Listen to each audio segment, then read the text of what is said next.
Well, welcome to Divine Hand for another soulful, insightful, spiritual message. Take what resonates, leave what doesn't. Collective. I pre-pulled some cards for our convenience. With that being said, let's get started. So I pre-pulled three oracle cards and we're going to dive right in. So the first one reads, you are allowed to prioritize your well-being. A karmic cycle is closing and beginning. Intimacy grows when defenses fall away. So you are allowed to prioritize your well-being, collective, okay? This is a gentle yet powerful reminder from your higher self or your spirit guides to take care of yourself. It's not selfish, it's necessary, okay? Is what I'm getting for that from that. So that self-care, right? Setting boundaries, setting the right boundaries, choosing to protect your mental, emotional, and physical health, right? Releasing that guilt, right? you know, um, energy alignment. Okay. So you align with, your highest self and maintain your energy for things that truly matter, right? Bringing yourself into balance, right? Being in your authentic self, okay, is what I'm getting, right? And then that empowerment, okay? So just choosing yourself sometimes is an act of love, okay? Not only for you, but for those around you, was what I'm getting, okay? So then we have the karmic cycles, okay? So those karmic cycles are significant shifts, okay? In your spiritual and your life journey, okay? Often tied to lessons your soul has agreed to experience, okay? So this is like endings and beginnings, okay? You know, endings regarding, cycles of life, relationship, jobs, habits, patterns, okay? Maybe coming to an end and you may be starting a new karmic cycle, okay? So both of the endings and the beginnings, they both carry lessons, so they all are blessings, okay? Then you have those actual karmic lessons, those experiences with people, right? And those experiences, whether bad or good, they are teaching you for forgiveness, and they teaching you patience, self-love, and detachment, right? So once you're done with those karmic cycles, it's like closure, right? And you close them and you release them, okay, is what I'm getting here, right? So really releasing those attachments, those resentments, those old patterns, right, that no longer serve you, right? Letting go creates space for growth, okay? So new opportunities is coming in, right? New chapters are beginning, right? This is learning and growth, okay? Challenges may arise, but they are designed to help you evolve spiritually, okay? So just trust the process is what I'm getting, okay? And then we have intimacy grows when defenses fall away. Okay, so this speaks to you being vulnerable in relationships and in personal connections. Okay, vulnerability as your strength. Okay. True closeness comes when you allow yourself to feel fully, right? All those flaws, all those fears, just all of it, right? Guarding yourself can block you from deeper connections, okay? So, tearing down those barriers, okay? Healing, those emotional walls or past traumas or fear of rejections, okay, can prevent your intimacy, okay?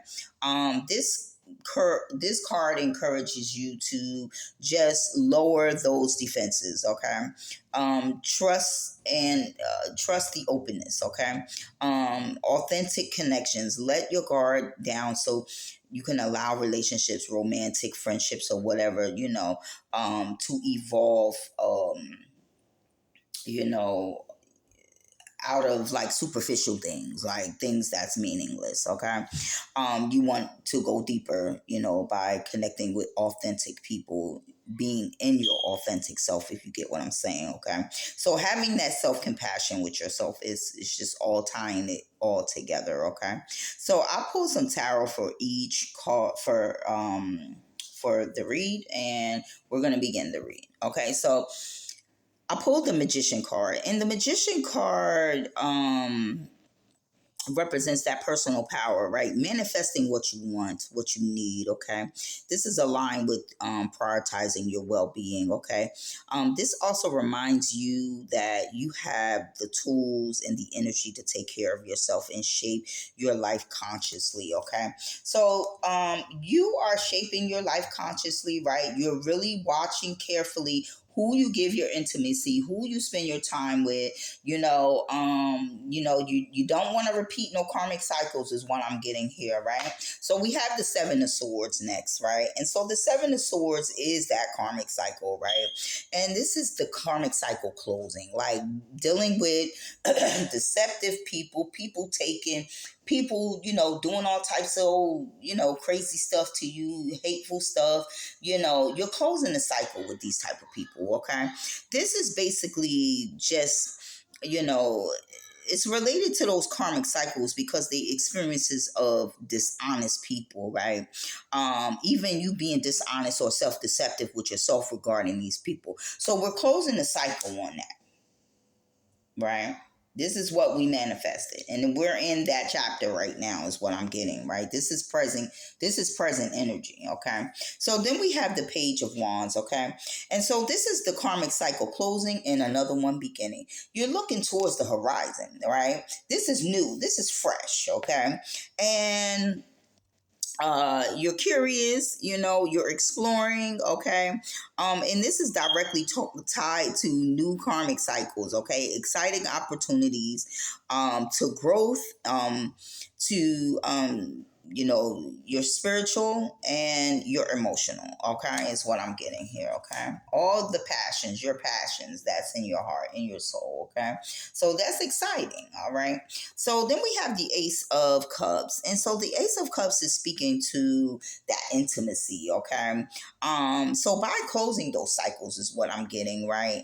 And looking towards the horizon for some fresh, new energy. Spirit is handing you this overflow collective, okay?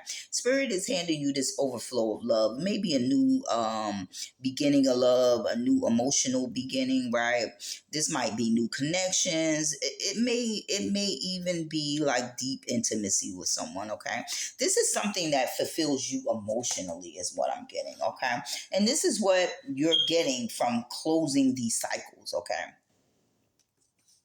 So the next card we have is the Eight of Swords. And so the Eight of Swords is more about prioritizing yourself, right? Not being around connections that keep you in your head, and not keeping yourself in your head, and not keeping yourself trapped, right? Untying yourself and, taking off, okay? So this is more like, you're feeling you're restricted, right? Or if you're feeling restricted or feeling trapped, right? This is often like just self-imposed, okay? Um, this this is about just prioritizing yourself. The need to break free from mental or emotional constraints that prevent you from self-care, okay? So then this is the truth. We got the Ace of Swords, okay? That's the truth, everything I'm saying, right? So this is like, more of you prioritizing and closing cycles. Okay, this is what God is handing you. All right, the truth to gain clarity to what you need to understand about yourself and the energies in your surroundings. Okay, so this is like you just gaining that breakthrough. Okay, this is signaling that breakthrough for me. Okay, this is establishing those boundaries, right? For your self-care. Okay, then we have the Tower card. And so this is like coming through, rebuilding, okay, these false foundations, tearing them down, these false people, tearing them down. They jumping out the window, they running for cover, okay, because they false, okay. So this is that they're hiding, they in fake accounts, they doing all types of stuff, right? Because they can't face who they are, right? So this is God exposing these people, okay. And it's like a fire under their tail, okay. So they are very much so, jumping for cover, okay. And so this is needed. That tower was needed, okay, so you can gain clarity, right, and start these new beginnings, okay, when it comes to people, right? So you can choose the path that's going to bring you balance, right? This is the main objective, right? Choosing the path that's going to, put you